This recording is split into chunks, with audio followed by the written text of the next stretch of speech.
down here. I'd like to have a quick look.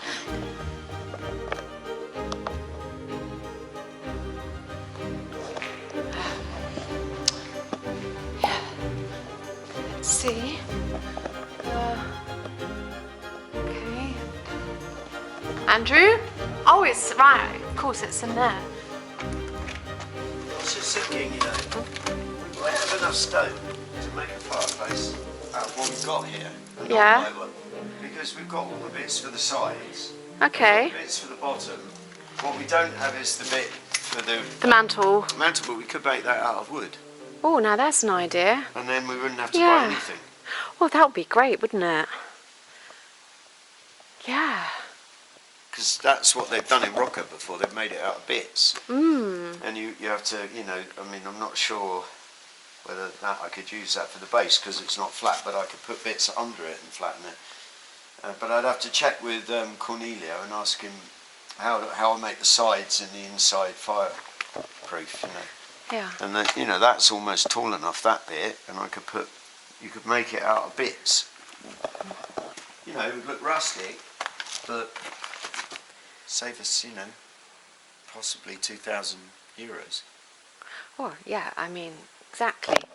And we haven't got €2,000. Well, that's what it will cost us in the end. You know, the thing is, unfortunately, all the unfortunate circumstances now mean that we can't, you know. But it Had doesn't we got going when we got here initially in 2018, okay, so we had the earthquake work done. You know, if we'd got going then, we didn't realise just how many restrictions there'll be, how long it would take, all this hold up, all funding being pulled and everything. We could have done it all, and that's why, well, now we have put up a GoFundMe for anyone who would like to support us. We'd be most grateful. But, you know, I think it's going to be a slow process. So they've done a good job of this, and you look.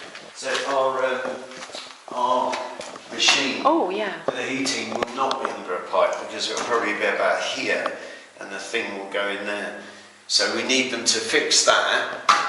Maybe tidy up the corners of these bit, but that needs doing. I didn't even know they put an acro in. Is it that? Oh my No, God. that was so when they put the cement on, it didn't come through. Ah. And now they need to remove it and finish that, like the ceiling, because after they've got to get all this green off, we've got to dry this out in here. And we've got to start that way ahead of when we use it. Which will be when we can finally afford a heating system, a very eco-friendly heating system that will cost a lot to buy and install, but one, yeah. So literally, what you do is you pay for the machine, which basically sort of somewhere between 5 and 10 years worth of heating costs.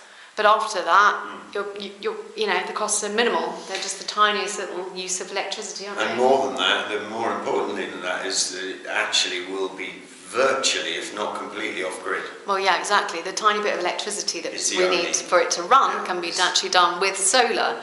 Or wind or both. Yeah, or wind or both. So actually, yeah, it would be great. But if we direct the energy from that to this, then this would be completely off-grid. Yeah, no, that's what I'm saying, exactly. Because obviously not only are we in a historic centre of a village, so you can't actually put solar panels on your roofs, which is just really silly. They're trying to repopulate old villages in Italy. Yeah, there's just so many restrictions. It makes it so expensive in terms of heating if you're sort of central and north in the winter. Silly really, because costs are prohibitive. We know people here, they have 2 houses and they go to their smaller house for the winter because it costs less to heat, and they just keep the one here empty. Yeah, so it's all these things to consider, because it does get cold. We're at 850 metres above sea level here. Wow, okay, so my idea was, which is now going to have to change, my idea was I was going to make a ramp, and the cats were going to go through that into the house with a cat flap there and a cat flap there.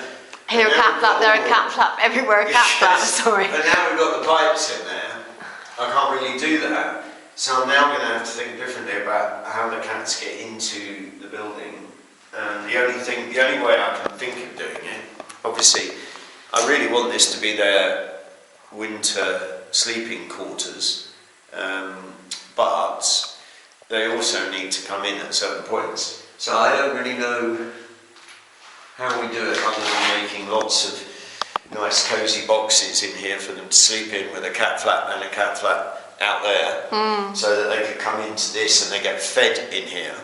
You know what's going to happen? You've got cat flaps everywhere. There's No, we're going to have to put magnetic collars on them. We've got no choice, and we'll have to keep replacing them if they lose them. We'll have to buy a few. Yeah, because otherwise we'll end up with hundreds of cats. Yeah, no, not if they have magnetic collars. We've got no choice in that. But you know, I've then got to think about where all my tools go, because we can't really fill this up at them. It will fill this whole room. So we've got to think about where all that goes as well. We've got a lot to think about.